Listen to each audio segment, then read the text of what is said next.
weeks or more, obviously due to what's been happening at the moment. But it's lovely to have you on. Oh, it's a pleasure, my Yeah. man. Pleasure. Uh, you know something. You know when we spoke recently, and we spoke about the hair care business and where you were going, what you were doing. It was so important to get in touch with you and sort of put it out there for people to see, because this is not going to be a one-off situation where where we're going to have conversations, because I can see that we've got many things that we can work upon. And while I'm speaking to you, I'd just like to say that when people make changes in life and in business, it's sometimes very traumatic. And what we have today is what's going on with the pandemic, and the fact Yeah. that you, I have witnessed you going to people on their door, knocking on their door, and giving them the products that they have ordered. That is absolutely fantastic, and the shock on some of the people's faces. Yeah. So And also, as well, sometimes give them a nice makeover as well, which is tremendous. And I'm yeah. sure, obviously, within these times as well, that's going to make anybody feel good, you know? So, welcome. And it's lovely to be able to hear your story and perhaps, you know what I mean, share some nuggets of your, of your business knowledge base with some of the members here. So, thank you very much for coming on and Thank you, agreeing to be guys. with us tonight. It's a pleasure. Can we first of all ask you, from the myriad of businesses and the things that you know and have been dealing with, I think I would like to start with what's your education, where are you from, and then we can start on what is the business thereafter. So, Right. where are you from? Who are you, sir? Who are you? So let's jump into this. Let's jump into this. So I'm Grenadian. I'm Grenadian by birth, as a matter of fact. Ah, okay. Okay. Yes, unlike many other black kids in the 60s, I came to England as a child, sort of Windrush generation. Yeah. My mother, Agatha Clement, came to this country in I think it was 1950s, late 50s, and Yeah. Okay. subsequently she, as per usual, she would, the mothers or the parents would then have the children follow them to the UK. Because that was in those days the land of milk and honey, we were told. Yes, absolutely. We were told. And so as a result, many people, my mother included, in fact, my mother's a single parent. I was from a single parent family. My mother came to England and she trained as a nurse, became an SR, and all single-handedly, and brought up 4 children all by her lonesome. Good. Right? Wow. Wow. And And so yeah. she's indeed the true matriarch, like many, many other Caribbean women. There need to be a film, Hugh and guys. There need to be a film solely on black women, okay? Yes, I agree. Because The they amount are, that's Amen to through. that. listen, they are indeed the phenomenal ones that we've been, we've heard lots of stories about other cultures, but black women are indeed phenomenal. Well, Oh, you know what bless you. the truth is that black women have produced so many of our geniuses, of our entrepreneurs, and it's from that one woman. I mean, I'm not discarding, the male and the No, female, of the course, that's husband and right. wife who've been there together, showing the direction. But to actually be a single parent, giving your child the direction and the moral grounds by which they stand firm, to then make the changes and transitions in life, black women can only be applauded. And if we could find other words to say how great they are, we should be out there saying them, Yeah, you know? exactly. Exactly. Absolutely. And that's why, guys, I have her just above my head here. She's right there. Yes, In her younger yes. days as a 27-year-old woman from the Caribbean and 6 foot tall. I mean, absolutely great. So Beautiful. I came to this country as a young lad, and I have to confess, like most young boys, and in fact that was shown recently on BBC. I didn't watch the program, but we all suffered some kind of trauma, some kind of bigotry, and it's Yes. interestingly, it was the bigotry and the covert racism at school Mm-hmm. that thrusted me into the hairdressing industry. Because okay. I knew at a very early age, as a young lad, I'm from Acton, by the way, guys, in West London, Acton. Okay. As I was going to ask you that. Yes, right. As a young lad, going to Acton County School, in fact, it was a grammar school, just turned comprehensive.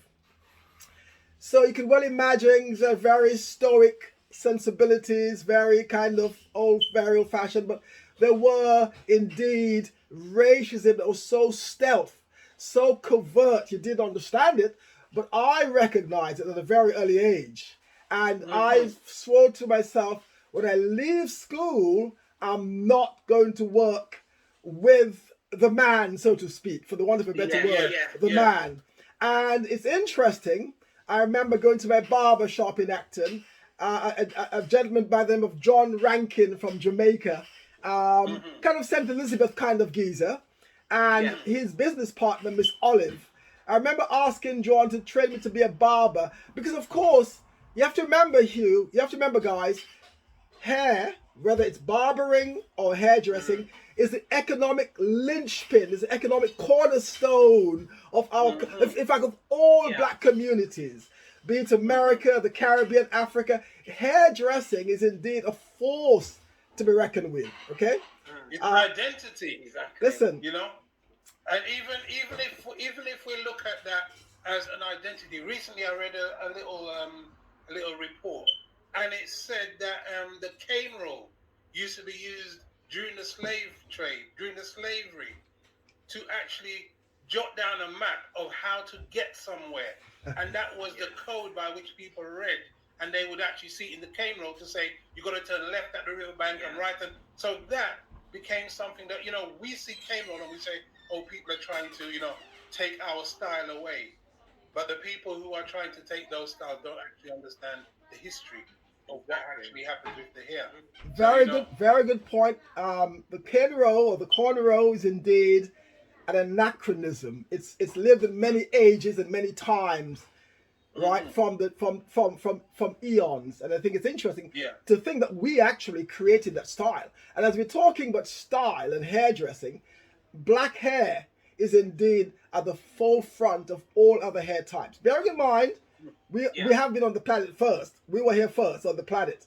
So it's only natural that black hair at its peak, if you were to take black hair back into antiquity, you'll see how the great queens of antiquity, the Candace queens as I refer to them, that lasted for 140 dynasties, right? Almost over 5,000 years of rulership. So you had a people on the planet that was ruling the planet and the world for 5,000 years. In those days, no other culture existed. And if they did exist, they would have been just ragtag cultures running around in the dirt and the mire of Europe. And it's interesting, you saw hairstyles that were created by our ancestors in Kemet. Call it Africa, call it Egypt. Every hairstyle was born out of our people. Every tool, every implementation to style hair came out of our people. Every conditioner, every product came from our people. Absolute, and here you know what, you started your own hair care product recently, but you've been in the business for a very long time. So let's talk about where your experience is from that perspective in terms of the business of hair. Where did that start from? For you. Where did that start for you? So before I jump into this, right? And I'm saying this because we must always embellish our culture. We must always uplift our cultural esteem. It's important because our children are constantly in a quandary. Mom, what's this? Why is this? Who says this? There's something called Afrophobia, and our children are being made to feel inferior when in actuality their hair and who they are indeed great ones. Now, I started hairdressing in 1976. I went to the iconic and legendary Splinters in Mayfair, of all places. Owned by... That's right. It was owned by the legendary Winston Isaacs, who was indeed one of the greatest hairdressers on the planet, besides a man called Pierre Toussaint of the 17th century. Now, Winston, Splinters was actually an American salon.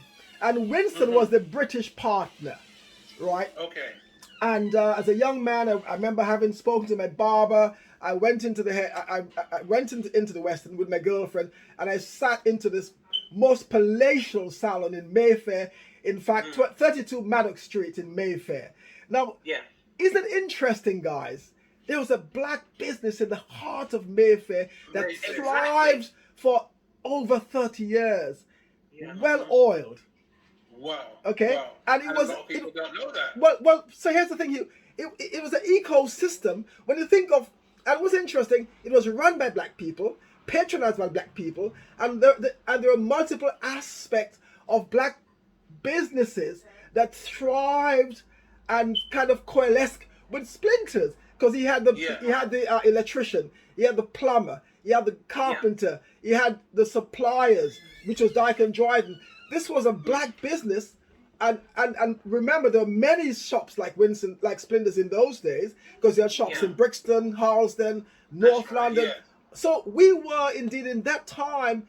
Oh my God, Hugh, that was powernomics at its highest, blackonomics at its highest in the 70s, right through to the 80s. That was also supported, as you said, there by Dyke and Dryden, because they actually, started on a premise that, if you're going to do hair, there are many other products, not only for hair, but many other products and many other businesses that they can work in tandem with. So Splinters was actually getting a lot of what Derek and Dryden were actually doing, of the benefits, because people are starting to learn how to work together.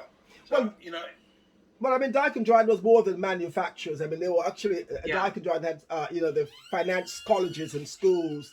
I think Dyke and Dryden worked in collaboration with people like Joan Sarms. There's a college up there in North London. Okay. And all they were doing was continuing the tradition of successful black businesses. Bear in mind, the founding mother, the matriarch of hairdressing, would be Madam C.J. Walker and Annie Malone. Yeah. Right? Yeah. Out of that stable came a guy called S.B. Turner, one of the first billionaires in America in the 1950s. Out of that lineage, you had a guy called Joe, the Johnson family, who created Jet Magazine, Ebony Magazine, and Afro Sheen. You see, I'm good with this, right? And alongside him, you had a guy called Dudley, Joe Dudley, who created Dudley's, who's one of the biggest manufacturers and one of the biggest exhibition in the United States that produced for Afro hair, right? Yes. And out of that lineage, you come down to a guy called Cormac Cottrell, who created Proline. So at the same time, these guys were creating, if you like, this revolution in terms of business, entrepreneurship, and millionaire. You had Dyke and Dryden in London doing exactly the same thing. So the point I'm trying to make, guys, is that, as I said, Afro hairdressing is the economic cornerstone of our community.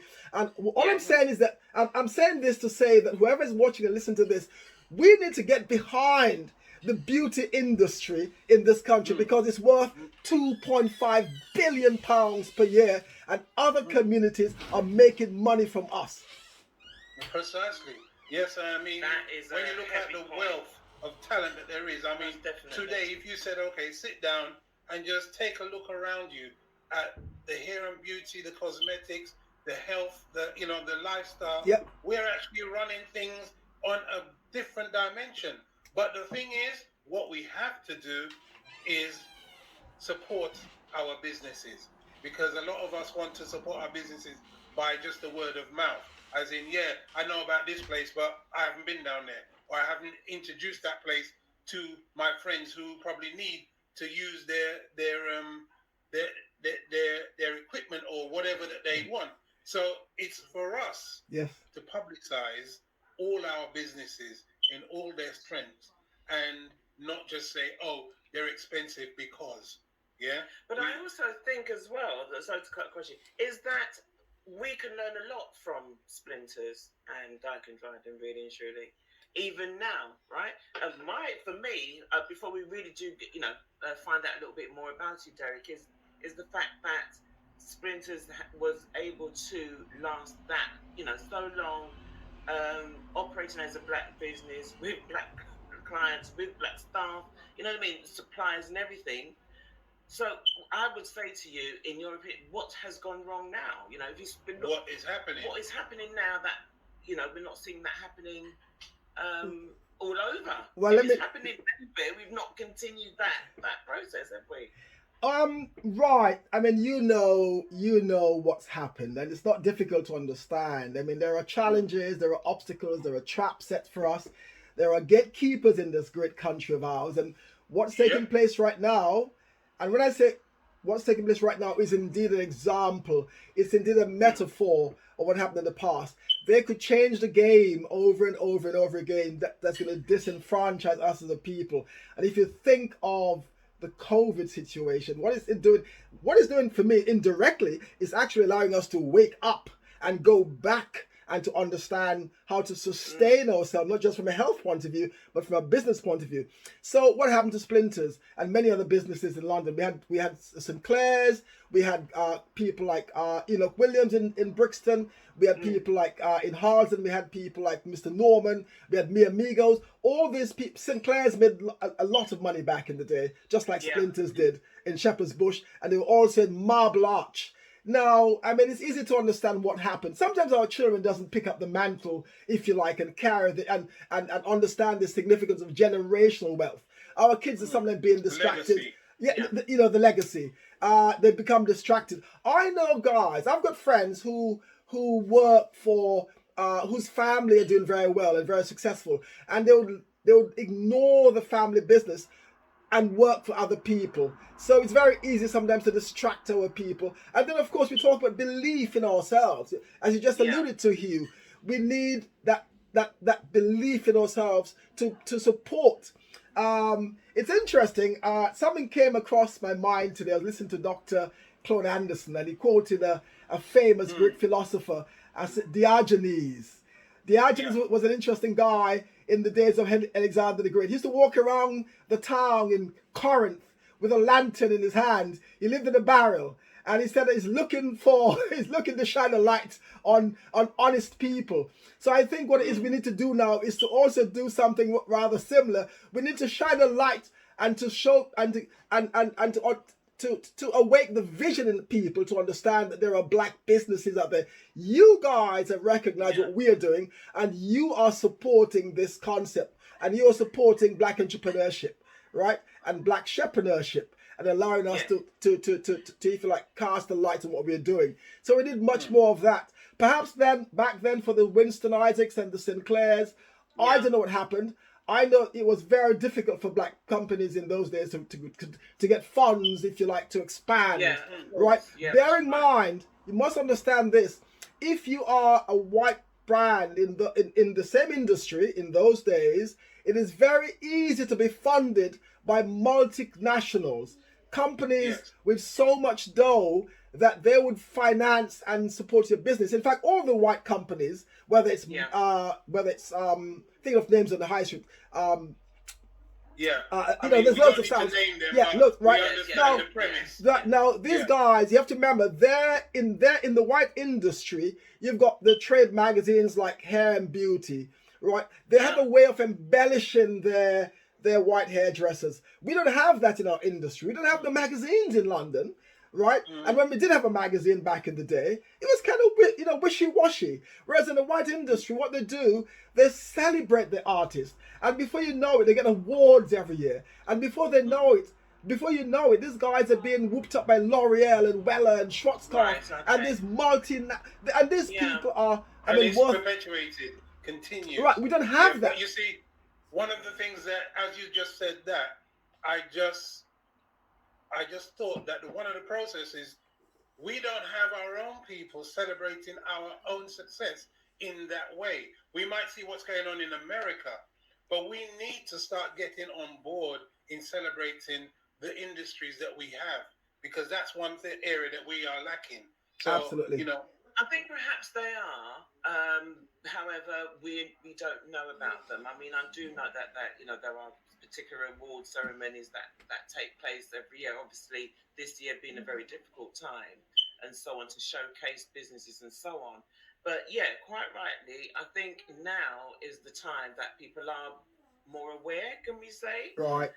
So going forward, in terms of putting things on and letting people know where to find businesses, where to find you, and celebrating them with awards and so on, and magazines. Those things are there now. And I think they are fledgling, but I think come this